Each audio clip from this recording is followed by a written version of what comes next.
¿Qué es el verdadero bienestar? Creo que todos nos hemos hecho esa pregunta alguna vez en la vida. Permítame compartir con ustedes cuál ha sido mi experiencia respecto a este tema. Siempre he creído en la magia de las estrellas. Desde niña, después con mis hijos y ahora con mis nietos, cuando atrapamos esa primera estrella que aparece al caer la noche, unos segundos antes de que salga la segunda, cerramos los ojos y pedimos un deseo con todo el fervor y la auténtica conciencia de que se va a cumplir. Las estrellas pueden transformar vidas. Basta recordar cuando éramos niños en kinder y llegábamos a la casa con una estrella pegada en la frente. Esa sensación de la goma y la frente endurecida y el sentimiento de sabernos buenos. Es como si la belleza de las estrellas en el infinito, de pronto al ponértela en papel en la frente, hiciera resonancia con tu propia belleza. El otro día Valentina, mi nieta de 2 años, no se quería bañar.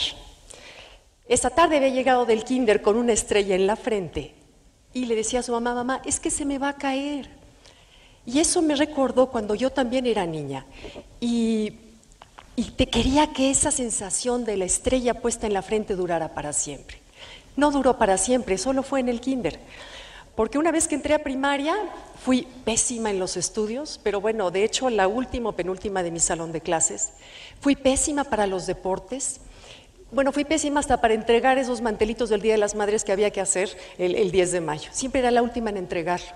Mi autoestima durante mi época de primaria fue muy, muy mala. Yo me sentía una niña inexistente, me sentía una niña transparente.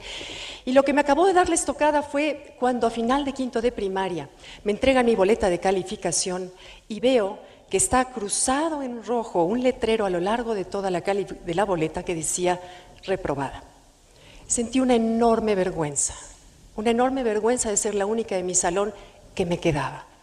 Además del enorme pavor que tenía yo de ir a enseñar esas calificaciones a mi casa. Esas dos cosas me hicieron esconder la boleta por unos días hasta que, por supuesto, llegó el domingo 9 de la noche y no me quedó otra más que dar la cara. Fui al despacho donde mi papá grababa su música y con el estómago encogido le puse la boleta sobre la mesa. Mi papá dejó de hacer lo que estaba haciendo, la vio, se quitó los lentes, se me quedó viendo y me dijo: ¿por qué, Gaby? Si tú puedes con esto y más. Además, quiero decirte que en la vida las calificaciones no importan. Lo que importa es que pongas todo tu corazón en todo lo que hagas. Y lo decía alguien que sin estudio alguno había logrado sacar adelante la familia y darnos una vida digna. Después me pidió que rodeara su escritorio. Me paró frente a él, me tomó de los brazos y me dijo: oye bien lo que te voy a decir, y quiero que nunca se te olvide. Tú naciste con estrella. En ese momento me inundó un mar de confusiones, porque primero, el alivio de no sentirme regañada. 2, un profundo agradecimiento por ese voto de confianza que mi papá me daba. 3, me sentí con un peso en los hombros, en que yo decía: ya tengo suficientes problemas, ahora tengo una estrella, ¿cómo se maneja? Y además un enorme compromiso de tener que regresarle, querer regresarle ese voto de confianza. En ese momento no sabía cómo lo iba a hacer, pero sí sabía que no podía fallar. Y por último decía: si tengo una estrella, ¿dónde he estado? O sea, ¿dónde en mi vida he estado? Porque no ha aparecido. Nunca voy a olvidar ese primer día de mi segundo o quinto año de primaria, cuando parada en las filas para entrar a clases, yo parada en la fila de quinto y junto a mí todo mi salón de clases parado en la fila de sexto. Qué mal me sentí morir.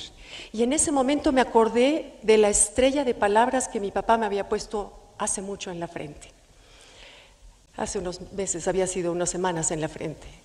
Y a partir de ahí empecé a nacer, empecé a crecer, empecé a sentirme segura de mí misma, empecé a tener mejores calificaciones, incluso empecé a ganar competencias de natación. Y cuando me di cuenta que yo obtenía esos logros, también obtenía la mirada y el reconocimiento y la aprobación de mi papá. Así que yo dije, este es el camino. Lograr cosas es el camino. Más tarde, pasa el tiempo, me caso a los 19 años, a los 25 años, tengo 3 hijos. Pronto estaban mis 2 hijas en el kinder, el bebé en la cuna, la comida en la estufa, la casa limpia y yo con una enorme energía reprimida, contenida, que buscaba salida. Yo sabía que podía hacer algo más, pero ¿cómo canalizar esa energía si no tenía una carrera profesional? Nunca había sido buena para los estudios, pero además me casé a los 19 años, así que esa pregunta en donde yo me imaginaba llegar a una entrevista de trabajo y que me dijeran, ¿qué sabe usted hacer? Pues nada. Sé hablar inglés, eso es todo lo que sé. Y esa pregunta me provocó un insomnio de 4 meses que en verdad no se lo deseo a nadie, porque con 3 hijos chiquitos y un marido en sus 30, verdaderamente era así como difícil de llevar. Y de pronto, por casualidad, y yo digo que la casualidad vino de allá arriba, encuentro cómo canalizar mi energía. A partir de ahí me convierto en una voraz autodidacta. Empiezo a leer cuanto libro llega a mis manos, me inscribo en clases, cursos, seminarios, viajo a conseguir distintas conferencias. Era verdaderamente hambre por aprender.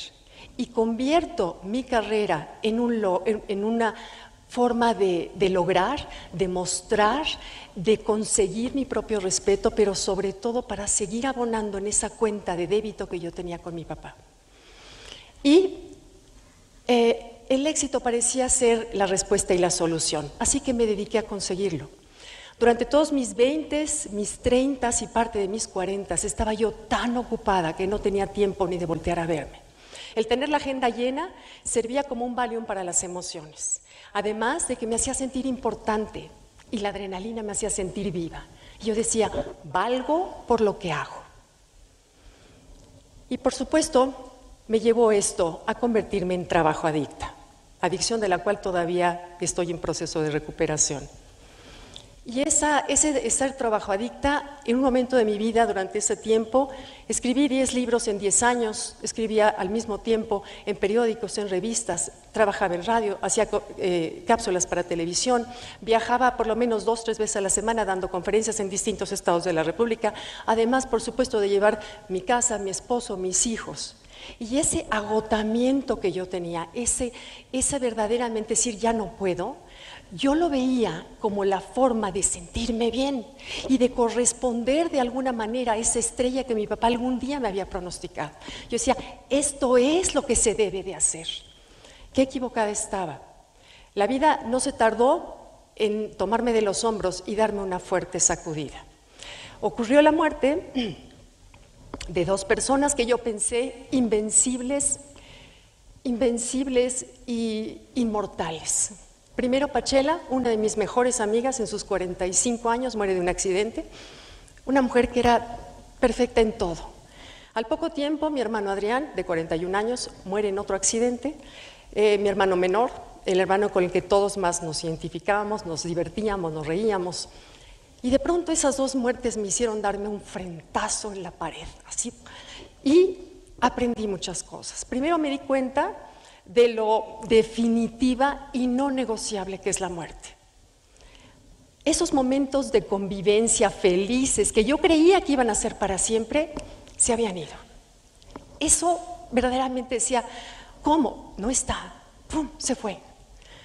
Número 2, me di cuenta también al ver la cantidad de gente que fue a las misas, a los funerales de los 2, de Pachela y de Adrián, pero de verdad, miles, quienes están aquí y estuvieron en ese momento podrán corroborarlo. Cantidad de gente que estaba verdaderamente conmocionada y conmovida por la partida de los 2. Ahí me di cuenta de por qué la gente te quiere. La gente te quiere no por lo que hagas, por lo que tengas, por lo que logres, por el puesto que tienes, la importancia que tengas o la cuenta bancaria que tengas. La gente te quiere por cómo la haces sentir. Y yo me preguntaba, ¿cómo he hecho sentir a la gente?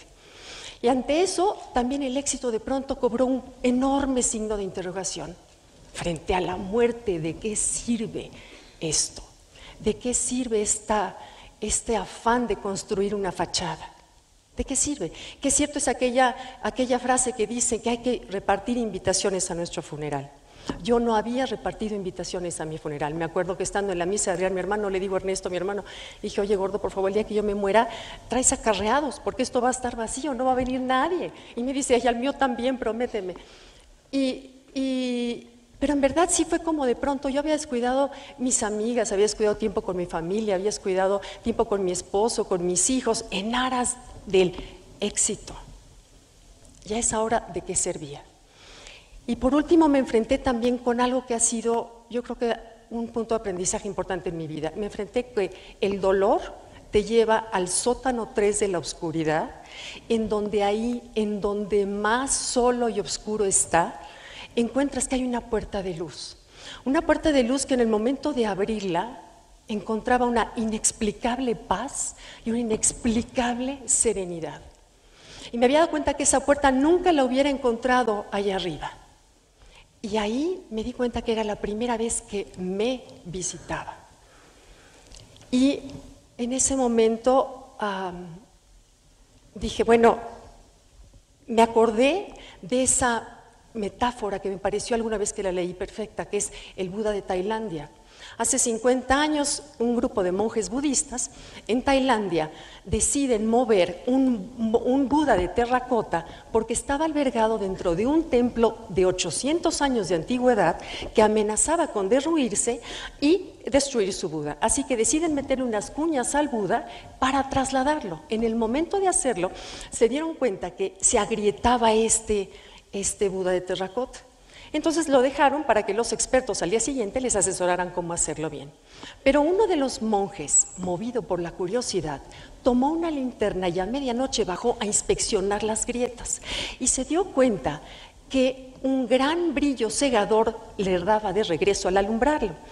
Entonces decidió tomar cincel y martillo, empezó a hacer el agujero un poco más grande y se dio cuenta que ante sí tenía uno de los tesoros más grandes nunca antes visto, un Buda de casi 2 metros completamente de oro macizo. Cuando vi esa metáfora dije, es que pasaron 800 años en que nadie, ¿cuántas generaciones? Nadie se había dado cuenta que dentro de ese Buda de terracota había un tesoro de oro macizo. ¿Y cuántas veces, señores, nos puede pasar lo mismo? Nacer, vivir y morir sin darnos cuenta que tenemos ese tesoro por dentro.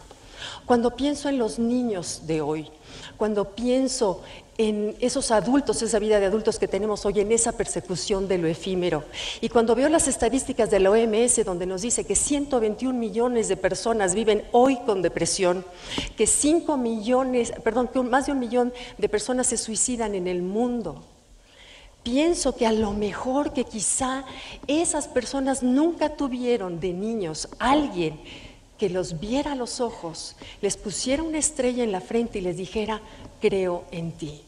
Porque cuando eso sucede, en realidad la estrella empieza a hacer su magia.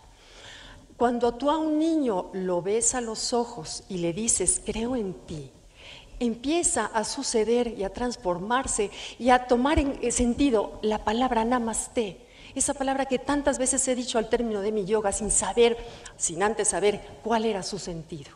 El sentido de la palabra namaste es, honro ese lugar en ti donde reside el universo. Honro ese lugar de luz, de paz y serenidad. Y cuando tú estás en ese lugar en ti y yo estoy en ese lugar en mí, juntos somos uno. Ahí es en donde está, en ese lugar es en donde está el verdadero bienestar. Y ese alguien que los niños del día de hoy esperan, tienen la esperanza de que le pongan esa estrella en la frente, ese alguien somos tú y yo. Si nosotros, cada uno de los adultos en este mundo el día de hoy, pusiéramos una estrella en un niño, les aseguro que las estadísticas en el futuro serían completamente diferentes. Te invito a preguntarte, ¿a quién le voy a poner una estrella? Para que la magia comience.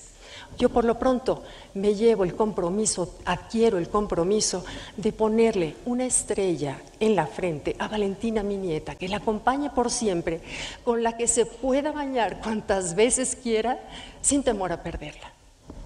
Y les pregunto, ¿tú Cada uno, tú, ¿a quién se la vas a poner? Muchas gracias. Gracias, Gaby.